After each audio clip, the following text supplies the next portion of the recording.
गंगा स्नान करने के बाद भी मनुष्य पापी क्यों? एक समय भगवान शिव और माता पार्वती के साथ हरिद्वार में घूम रहे थे। पार्वती जी ने देखा कि सहस्त्रों मनुष्य गंगा में नहा नहाकर हर हर कहते चले जा रहे हैं, परंतु प्रायः सभी दुखी और पाप परायण हैं। पार्वती जी ने बड़े आश्चर्य से शिव जी से पूछा कि गंगा में इतनी बार स्नान करने पर भी इनके पाप और दुखों का नाश क्यों नहीं हुआ? क्या गंगा में सामर्थ्य नहीं रही? शिव जी ने कहा, गंगा में तो वही सामर्थ्य है, परंतु इन लोगों ने पाप नाशनी गंगा में स्नान ही नहीं किया, तब इन्हें लाभ कैसे हो? ये लोग सिर्फ जल में डुबकी लगाकर आ रहे हैं। इसी बीच भगवान शिव के मन में एक ख्याल आया और उन्होंने पार्वती जी को गंगा स्नान का सही अर्थ समझाने के लिए एक रूप धरा। भगवान की लीला के अनुसार ही दूसरे दिन काफी जोर की बरसात होने लगी। इससे गलियां कीचड़ से भर गईं। चारों ओर लपटीला कीचड़ भर रहा था। शिव जी ने वृद्ध रूप धारण कर लिया और दीन विवश की तरह गड्ढे में जाकर गिर पड़े, जैसे कोई मनुष्य चलता चलता गड्ढे में गिर पड़ा हो और निकलने की चेष्टा करने पर भी न निकल पा रहा हो। उन्होंने पार्वती जी को समझाकर गड्ढे के पास बैठा दिया और बोले कि वे असहाय बनकर गंगा में नहाकर आ रहे लोगों से मदद मांगे।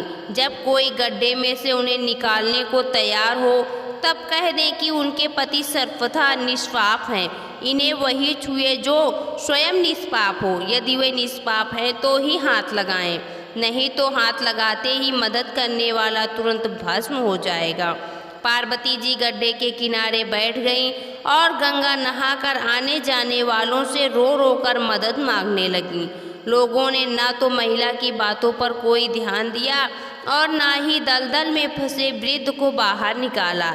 इसमें कुछ को धर्म भ्रष्ट होने का भय था तो कुछ को स्वयं के गंदा होने और आगे बढ़ते रहे।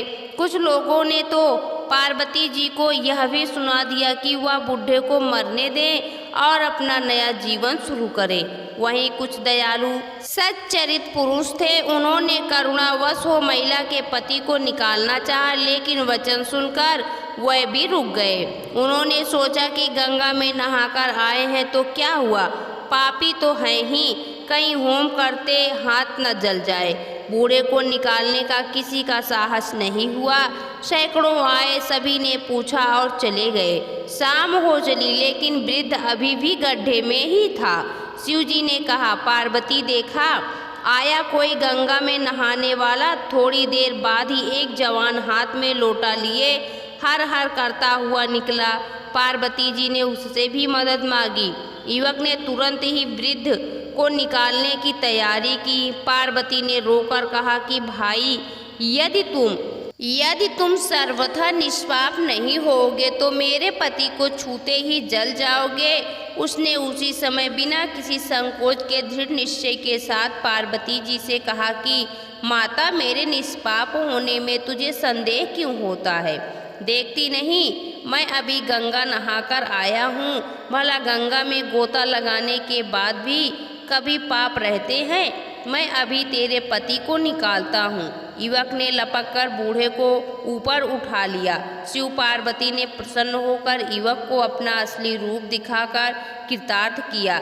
शिव जी ने पार्वती से कहा कि इतने लोगों में से इस एक ने ही गंगा स्नान किया है। इसी दृष्टांत के अनुसार जो लोग बिना श्रद्धा और विश्वास के केवल दंभ के लिए गंगा स्नान करते हैं उन्हें वास्तविक फल नहीं मिलता, परंतु इसका यह मतलब नहीं कि गंगा स्नान व्यर्थ जाता है।